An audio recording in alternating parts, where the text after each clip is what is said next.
આમ તો મોટાભાગની વાતો આવી ગઈ છે ને બીજું કંઈ કહેવા જેવા વિષયો છે ને ઘણું બધું છે. હવે આટલું બધું યાદ રહે તો ખૂબ સારું. અને બધી જ વાત છે એ જ મારે મૂળ તો વાત એ જ કહેવાની છે, પરંતુ 2-3 બાબતો 6-7 મિનિટની અંદર મારી પૂરી કરી દઈશ તમને. એટલે તમારા વચ્ચે અને ભોજન વચ્ચે ગેપ નથી રાખવી. ઘણા બધા ભૂદેવો પણ છે અને પછી અંદરથી જઠરાગ્નિ જાગ્યો હોય અને હમ વૈશ્વાનરો ભૂત્વા પ્રાણીના દેહમાશ્રિતમ પ્રાણાપાન સમાયુક્તમ પચર્મિનમ ચતુર્વિધમ. તો અહીંયા શાસ્ત્રીજી હિતેશભાઈ બેઠા છે એટલે 7 મિનિટમાં વિષયને પૂરો કરું.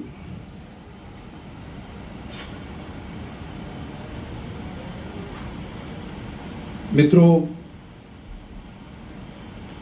આજથી 60 વર્ષ પહેલા દેશની સ્થિતિ કંઈક અલગ હતી અને એ વખતે દેશના પ્રધાનમંત્રી કે સર્વોચ્ચ જગ્યા ઉપર બેઠેલા માણસ એવું સ્ટેટમેન્ટ આપે કે મને ગધેડો કહેજો પરંતુ હિન્દુ ન કહેતા. એ સ્થિતિ હતી. માત્ર હું આ 100 પહેલાની વાત નથી કહેતો અને કોઈ સામાન્ય માણસની વાત નથી કરતો. આજથી માત્ર 60 વર્ષ પહેલા આવી સર્વોચ્ચ જગ્યા ઉપર બેઠેલા માણસ એમ કે મને ગધેડો કહેજો પરંતુ હિન્દુ ન કહેતા. અને આજે આ 60 વર્ષ પછી એ બદલાવ આવ્યો છે કે હમે ગર્વ હે હમ. આ ફેરફાર છે. વિદેશની ધરતી ઉપર જઈને સ્વામી વિવેકાનંદજીએ જ્યારે વાત કરી કે હમે ગર્વ હે હમ હિન્દુ હે, તો ત્યારે આમ નવું લાગતું હતું.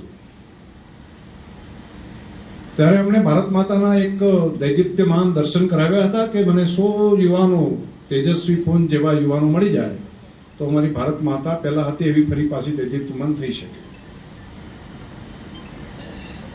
તો એમણે નવું આવું થાય એવું નહોતું કહ્યું. એમણે એવું કહ્યું કે અમે તો આવા છીએ પહેલેથી. ધર્મને આપણે ત્યાં ક્યારે માત્ર પૂજા પદ્ધતિ નથી માન્યું, ધર્મને જીવન પદ્ધતિ માન્યું છે. ધર્મ એટલે જીવન પદ્ધતિ. અને વાત કરી હોય તો પણ કેવી કરી હોય? કોઈ પણ સત્કાર્ય પછી કહ્યું હોય ધર્મ કા જય હો, અધર્મ કા નાશ હો, प्राणियों में सद्भावना हो, गौ माता का कल्याण हो और विश्व का कल्याण. क्या એવું ના કીધું કે એકલા ભારતનું કલ્યાણ થાય, વિશ્વનું કલ્યાણ થાય. અને સૌથી મોટી પૂજા પદ્ધતિઓની અંદર અને બાકીનામાં જે વિવાદ અને વિસંગતતા છે ત્યાં આ જ છે કે આપણે ત્યાં વાત કરવામાં આવી ત્યાં શું કહ્યું? ધર્મ કા જય હો, અધર્મ કા નાશ હો. વિધર્મ કા નાશ હો એવું નથી કીધું, અધર્મ કા નાશ. અને બાકી ફરક એ છે કે એમ કહે છે કે ના અમે આ માનીએ છીએ એ જ સત્ય છે, એના સિવાયનું બાકીનું બધું નકામું છે. આપણે એ કહીએ છીએ ઈશ્વરના અનેક સ્વરૂપો છે, જ્યાં પણ પૂજા કરો બધું કેશવ પ્રતિ ગચ્છતિ. જ્યાં પણ પૂજન કરશો ભગવાન પ્રતિ જશે. આપણો આટલી ઉદારતાવાદી વ્યવસ્થા આપણે ત્યાં બનેલી, પરંતુ કાળક્રમે ધીમે ધીમે અધપતન થતું ગયું અને સ્થિતિ ત્યાં સુધી પહોંચી કે જે મેં પહેલા શરૂઆત કરી. પરંતુ એવું પહેલેથી નહોતું. ભારત એવો નહોતો. ભારતની અંદર ભારતીયતા, હિન્દુત્વ, સનાતન વૈદિક વ્યવસ્થા, વૈદિક પરંપરા આપણે ત્યાં દુનિયાની અંદર માર્ગદર્શન આપે એવું કામ કર્યું. અને માત્ર આધ્યાત્મિક રીતે જ હિન્દુત્વ આગળ હતું, હિન્દુ ભારત આગળ હતું એવું નહોતું. એની સીમાઓ વિશાળ હતી એવું નહીં. આજનું એ અફઘાનિસ્તાન હોય ત્યાંથી કરીને શેખ અહીંયા સુધીનો આખો પ્રદેશ એ ભારત હતો, અખંડ ભારત હતું. અને આવડો આખો અખંડ ભારત આખી દુનિયાની અંદર દુનિયાને દિશા આપવાનું કામ કરતો હતો. અને આપણી વ્યવસ્થા હતી. ત્યાં બધા લોકો સુખ શાંતિથી જીવતા હતા. મોડા સુધી ચાઇનાની અંદરથી આવેલા કેટલાક પ્રવાસીઓ એવું લખ્યું હતું કે હું એક એવા દેશની અંદર ગયો, પ્રવાસ કર્યો કે જેના દેશની અંદર તાળા નામનો શબ્દ નથી, ત્યાં કોઈ ચોરી કરતું જ નથી, બધા ધર્મનું આચરણ કરે છે. આજે છે લેખ આપણા દેશમાં હોય એની અંદર એની વિદ્યાલયો એવી પ્રમાણેની છે કે જ્યાં જ્ઞાનની ગંગા વહે છે. જ્ઞાન વિજ્ઞાનથી સમૃદ્ધ ભરેલું હિન્દુસ્તાન છે. દુનિયાભરના લોકો અહીંયા આગળ આવીને એમ કહેતા આપણે ભારતની અંદર જઈએ, અને અલગ અલગ લોકોએ અલગ અલગ વર્ણન કરેલા છે. કોઈને કમાવું હતું તો પણ એમ કહેતા હિન્દુસ્તાનની અંદર જાઓ તો હિન્દુસ્તાનની અંદર કમાવાશે. એટલે દુનિયાના લોકો આપણે ત્યાં ધંધો કરવા માટે આવતા. ઇવન આજનું ઇંગ્લેન્ડ જે છે, ઇંગ્લેન્ડના લોકો પણ અહીંયા કમાવા માટે આવ્યા હતા. કેમ? જે કંઈ ના હોય તો કમાવા કોણ જાય? જે ઘણું બધું હતું એની સમૃદ્ધિથી આકર્ષણ પામીને દુનિયાના લોકો કમાવા માટે આવતા હતા. એવું ભારત હતું. જ્ઞાન વિજ્ઞાન અદ્ભુત હતું. રામાયણ કાળની અંદર જોશું તો અહીંથી ભગવાન શ્રી રામ લંકા વિજય પછી અયોધ્યામાં આવ્યા તો પુષ્પક વિમાનમાં આવ્યા હતા, જે અવાજ પણ નહોતો કરતો. હજુ એવું વિમાન આપણે અવાજ ન કરે એવું વિમાન આપણે સંશોધન નથી કરી શક્યા. લડાઈની અંદર ચાલતા ત્યારે એક બોમ્બ, એક ગોળી મારો 1,00,000 ગોળી છૂટે. એટલે એક બાણ મારે લાખો બાણ જાય. આવું સંશોધન હતું. અને એ પણ પાસવર્ડથી, આપણે પાસવર્ડ કહીએ છીએ ને, કોડવર્ડ પાસવર્ડ, એ ખાલી એક મંત્ર બોલે ને આવી વ્યવસ્થા થતી હતી. એક બોલે ત્યાં આગળ મંત્ર સાથે બાણ મારે, વરસાદ થતો હતો, આગ થતી હતી. વિજ્ઞાન ત્યાં સુધી પહોંચેલું હતું. હાથીનું માથું કાપીને ગણપતિ મહારાજ ઉપર લગાવી શકાય એવી પ્લાસ્ટિક સર્જરીની વ્યવસ્થા એ ટાઈમે હતી, અને ફરી સજીવન કરી શકાય. આપણે હજુ ત્યાં સુધી નથી પહોંચ્યા. હાથ કાઢવા સુધી પહોંચ્યા છીએ, પરંતુ બીજાનું માથું, પ્રાણીઓનું, અહીંયા ડોક્ટર સાહેબો ઘણા બધા બેઠા છે, પરંતુ એ ત્યાં સુધી આપણે નથી પહોંચ્યા. ત્યાં સુધી હતું, આપણે ત્યાં હતું, આપણે ત્યાં વ્યવસ્થા હતી. કંબક ઋષિએ કંબોડિયા જઈને લોકોને વસ્ત્ર પહેરવાનું ભાન નહોતું. જે લોકો નાગા પૂંગા હતા એને વસ્ત્ર પહેરવાનું શીખ્યું. ત્યાં જોઈને કીધું, અરે શરીર ઉપર વસ્ત્ર પહેરી શકાય, વસ્ત્ર બનાવી શકાય. આવું ભારતની અંદર હતું. અને માત્ર બહુ લાંબા સમયની 1000 વર્ષ પહેલાની વાત નથી કહેતો. માત્ર 400-500 વર્ષ પહેલા આપણા કારીગરોએ બનાવેલી સાડી બહેનોની એ બાકસની પેટીમાં રાખી શકાતી. આખી સાડી બહેનો પહેરે ને એવી આપણા વણકરોએ બનાવેલી સાડી એ બાકસની પેટીમાં પેક કરી શકાય એવું આપણું હુનર ઉદ્યોગ આપણા ભારત વર્ષની અંદર હતું. આપણા તેજાના અને મસાલા માટે આખું યુરોપ એમ કહેતા કે અમને જે જોઈએ અમે આપીએ, પરંતુ તમે અમને ગમે એમ કરીને તેજાના મસાલા અમને આપો. અને એટલા માટે કરીને ત્યાંથી વાહનો ભરી ભરીને અહીંયા આગળ લોકો આવતા. આવું સમૃદ્ધ ભારત તો ઘી દૂધની નદીઓ વહેતી હતી, કોઈ ગરીબ નહોતું. અને નાલંદા અને તક્ષશિલા નામની વિદ્યાલયની અંદર ભારતના નહીં, દુનિયાભરના વિદ્યાર્થીઓ એ વખતે આપણા દેશની અંદર ભણવા માટે આવતા.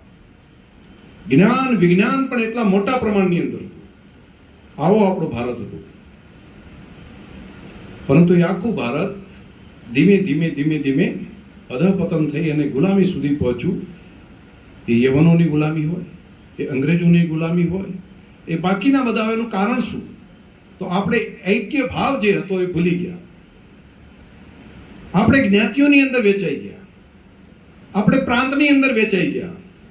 અને એક રાજા જો શક્તિશાળી છે તો એને મદદ કરવાની જગ્યાએ એમ કીધું એ શક્તિશાળી થશે તો એ આધિપત્ય કરશે, એટલા માટે નહીં એને આપણે ટેકો ન આપીએ. એ પોરસ હોય તો પોરસને મદદ કરવાનું, આજુબાજુના રાજાઓએ ભેગા થઈને મદદ કરવાનો સમય આવ્યો ત્યારે ના કીધું કે ના, પોરસને મદદ કરો. એની અંદર શક્તિ હતી, એની અંદર કૌવત હતું, એની અંદર પુરુષાર્થ કરવાનો ભાવ હતો. પરંતુ એ વખતે જ્યારે મદદ કરવાની આવી ત્યારે એલેક્ઝાન્ડરની સામે બધા એક થઈને એને મદદ કરી. એવું ના કર્યું, નહીં એ આવશે તો પછી એ આધિપત્ય કરી દેશે. આવા અનેક નાની નાની ત્રુટિઓના કારણે કરીને સમસ્યા થઈ. મોહમ્મદ ગજની, એક ગજનવી નામનો પ્રદેશ, એટલે કોઈ રાજા નહોતો, એક લૂંટારૂ ટોળી એના ગામની અંદર જઈને અત્યારે પણ જાઓ તો કંઈ નથી. અને ત્યાંથી ભેગો થઈને અલગ અલગ આવે તો ક્યાં જાય છે? બસ એ તો જાય છે સોમનાથની અંદર. એ લડશે ત્યાં હમીરજી બાકીના બધા. આપણે શું વાંધો છે? એ તો એ જ્ઞાતિ છે, એ તો આ જ્ઞાતિ છે, એ તો આ પ્રદેશ છે, એ તો આ વિભાગ છે, એની ભાષા આવી છે. આવું સમજવાને કારણે કરીને ધીમે ધીમે સોમનાથ મહાદેવ જે આપણા આરાધ્ય હતા એનું મંદિર તૂટ્યું. ત્યાં સુધી આપણે એક ન થઈ શક્યા. આ જ્ઞાતિ કરશે, આ સમાજ કરશે, આ પ્રાંત કરશે, એ કરશે, એ તો ઊંચું જોઈને તાકે છે ને, એને તો એ સૌરાષ્ટ્ર વાળો છે ને એ કરશે. હવે એને અમે હવા ભરી ગઈ હતી બહુ, લડવા દો એની સામે. અને ધીમે ધીમે ધીમે ધીમે ધીમે ધીમે કરતા આખા દેશની અંદર એક કરતા દેશની અંદર ગુલામી થઈ. કેટલાય લોકોએ પોતાના પ્રાણોના બલિદાન આપી દીધા.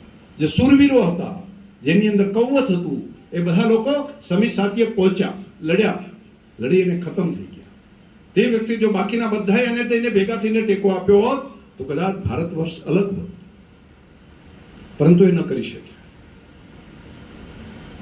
પાડોશીએ બરાબર બોલાયો નહોતો એટલા માટે કરીને પણ અલગ થઈ ગયા. આ જ્ઞાતિ આવી, આ જ્ઞાતિ આવી, આ જ્ઞાતિ છે એટલે હું નહીં બેસું, આ અહીંયા ભેગો બેઠો છે એટલે હું નહીં જાઉં. આ બધી ખામીઓના કારણે કરીને આપણું અધઃપતન થયું. અને અધઃપતન પછી બધાને ભેગા કઈ રીતે બેસાડવા? અરે એકલા ખાલી જ્ઞાતિઓ વ્યવસ્થા નહીં, ખાલી ધાર્મિક વ્યવસ્થા નહીં, ખાલી અર્થતંત્રની વ્યવસ્થા નહીં, આધ્યાત્મિકતાની વ્યવસ્થાની અંદર પણ આ શૈવને માને છે એટલે હું તો વિષ્ણુને માનું છું. એટલે એ ઊંચો કે હું ઊંચો, ત્યાં સુધીની વાતો ચાલતી હતી. અને ભારત વર્ષની અંદર એક માણસને અડે તો બીજાને અડ્યા પછી એને છાંટ લેવી પડે. છાંટ ન લેવાય તો નહીં ચાલે. કૂતરાને અડીને આવ્યા હોય તો એને છાંટ લીધા વગર ઘરની અંદર બેસે તો ત્યાં આગળ બેસી શકે, પરંતુ એક બીજા મનુષ્યને અડે તો મનુષ્યને અડ્યા છે છાંટ લીધા વગર અંદર જવાની અંદર એને નાનપ લાગતી હતી. આવી બધી સ્થિતિઓના કારણે કરીને આપણા દેશનું અધઃપતન થયું.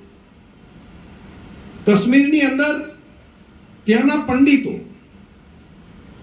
કોઈ આવીને એના મોઢાની અંદર થૂકી દીધું, એટલે બાકીના બધા એમ માન્યું કે નહીં, એના મોઢામાં થૂક્યું એટલે તો ભ્રષ્ટ થઈ ગયો, હવે એને આપણે સ્વીકાર ન કરીએ. અને કાશ્મીર જેવો આખો પ્રદેશ એ ધીમે ધીમે ધીમે ધીમે ધીમે કરતા આ સ્થિતિ સુધી પહોંચ્યો. કોઈએ આવીને ખરાબ સમય હતો ત્યારે આવીને એમને કીધું તમે તો બટલાઈ દીધા અમે તમને, એટલે બાકીના બધાએ પણ કીધું આ તો બટલાઈ ગયા, એટલે હવે પછી પાછા ન આવી શકે. આવી નાની નાની ખામીઓના કારણે કરીને ધીમે ધીમે ધીમે ધીમે આખા પ્રજા જીવનનું અધઃપતન થયું. એ કાળ કોટડીની અંદર કાળા પાણીની સજા સહન કરતા વીર સાવરકરજી, ઘણા બધા કેદીઓ હતા, હિન્દુ કેદીઓ હશે, બાકી બધા હશે. ચણા ખાવા માટે ક્યારેક મળે એટલે ચણાની બોરી પડી હોય ત્યાં આગળ બાકીનો કોઈ આવી અને એને અડી જાય, એટલે બાકીના બધા કે હવે અડી ગયો, આપણે નહીં ખાવાનું, અને હવે જો આ ખાશે તો બટલાઈ જશે. અને એવા વખતે એક વીર સપૂત બેરિસ્ટર થયેલા એક સાવરકરજી ત્યાં જઈ અને કહે છે, એમના જે ચણા પડ્યા હતા ત્યાં જઈને કહે છે, મુઠ્ઠી ભરીને કહે છે કે હવે તમે બધા બટલાઈ ગયા છો. અને બધાને કીધું તો તમે જો એ નથી બટલાતા તો તમે શેના માટે બટલાવો છો? અને ખાઓ, જીવતા હશો તો આ ભારત માતા માટે કંઈક કરી શકશો, અને જીવતા રહો. અને માતૃભૂમિ સ્વતંત્ર થાય એ વખતે ફરી પાછા એ સ્વતંત્ર ભારત માતાની રેતની અંદર આપણે આળોપવાનું છે.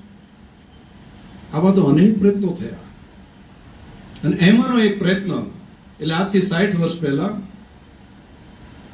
માધવ સદાશિવરાવ ગોલબર્કરજી, દ્વિતીય સરસંઘચાલકજી, એક વિશિષ્ટ પ્રતિભા ધરાવતા આધ્યાત્મિક સંત, એક જ્ઞાની પુરુષ, અને એમણે કીધું કે હું બધાને ભેગા કરું અને ચારે શંકરાચાર્યજીઓને, બધા અખાડાઓને, બધા સંતો મંતો મહંતોને મઠોને બધાને ભેગા કર્યા. અને એ વખતે તો સમસ્યા એવી હતી બાપજી, કોની ગાદી કેટલે રાખવી એ પણ સમસ્યા. એમ એક ગાદીને આટલે રાખી બીજાની અહીંયા રાખો, એમ એક આમની આટલે છે મારી આટલી રહેશે, એ બધાની વચ્ચે પોતે જ્યાં બધાના પગરખા પડ્યા હતા ત્યાં આગળ ગુરુજી પોતે બેઠા અને કીધું આજથી આપણે ત્યાં આગળ વિશ્વ હિન્દુ પરિષદની સ્થાપના કરીએ છીએ. અને રાષ્ટ્રીય સ્વયંસેવક સંઘના દ્વિતીય સરસંઘચાલકજી પૂજ્ય ગુરુજીએ હિન્દુત્વના નામ ઉપર બધાને એક કરવાનું કીધું. બધા જ્ઞાતિ સંપ્રદાય બાકીનું બધું પૂજા પદ્ધતિ બધું આપણે બદલીને ભૂલીને બધા એક થાવ. આપણે બધા ભારત માતાના સપૂત છીએ, આપણે બધા એક બનીએ. અને ત્યાંથી જ કરેલી શરૂઆત આજે ધીમે ધીમે ધીમે ધીમે કરતા આજે અહીંયા આગળ આપણે પહોંચ્યા છીએ. પોતાને એક બનીએ અને ભારત માતાના પુત્રવત એવા સમાજના સંતાનો બધા જો પોતે પોતાના ગૌરવ સાથે, પોતે પોતાના સ્વમાન સાથે, પોતે પોતાના સ્વાભિમાન સાથે આપણે ખોયેલું સ્વાભિમાનને ફરી પુનઃ લાવવા માટે આપણે બધા એક મત બનીને આગળ વધીએ. અને હિન્દુત્વ મજબૂત થાય એટલે વિશ્વનું કલ્યાણ થાય. હિન્દુત્વ એટલે બીજા કોઈને નુકસાન કરવા માટે નથી. હિન્દુત્વ છે સૃષ્ટિનું કલ્યાણ કરવા માટે. હિન્દુત્વ પર્યાવરણની રક્ષા કરે છે. હિન્દુત્વ એ ધરતી માતાને પોતાની માં માને છે. એ ગૌ માતાને પોતાની માં માને છે. એ પ્રાણી માત્રની અંદર ઈશ્વરનું સ્વરૂપ જુએ છે. એ વનસ્પતિની અંદર પ્રાણ જુએ છે. દરેકનું કલ્યાણ થાય એનો વિચાર કરવો એટલે હિન્દુત્વ છે. અને એવું હિન્દુત્વ મજબૂત થાય એટલે વિશ્વનું કલ્યાણ થાય, દરેકનું કલ્યાણ થાય, દરેકનું ભલું થાય. અને એવા કાર્યની અંદર સૌ ભેગા મળીને આજે કામ કરો છો તો આજના તબક્કે હું તમને બધાને ખૂબ શુભકામનાઓ પણ પાઠવું છું આ સારા કાર્ય માટે. એનું કાર્યાલય ચાલુ થાય તો 1,51,000 મારા તરફથી પણ શરૂઆતની અંદર તમે કહેજો અમે, અને આ કામને આપણે આગળ વધારીએ બધા ભેગા થઈને. અને એક બનીએ એટલે શું? શક્તિશાળી બનીએ એટલે શું? શક્તિશાળી બનવાનો મતલબ કોઈને નુકસાન કરવાનો નથી. આપણે શક્તિશાળી બનીને એકતા થઈને આખી વિશ્વનું સારું કરવાનું છે. પરંતુ નિર્બળ લોકો હોય છે એને દુનિયા ક્યારેય પૂજતી નથી. એ પૂજા તો વીર પુરુષોની થતી હોય છે. ઇતિહાસ પણ વીર પુરુષોનો બનતો હોય છે. એટલે વીર વર્ત ધારણ કરીને આપણે બધા ભારત માતા આપણી ગૌરવશાળી બને એ દિશામાં આગળ વધીએ. આપ સૌને ખૂબ ખૂબ શુભકામનાઓ.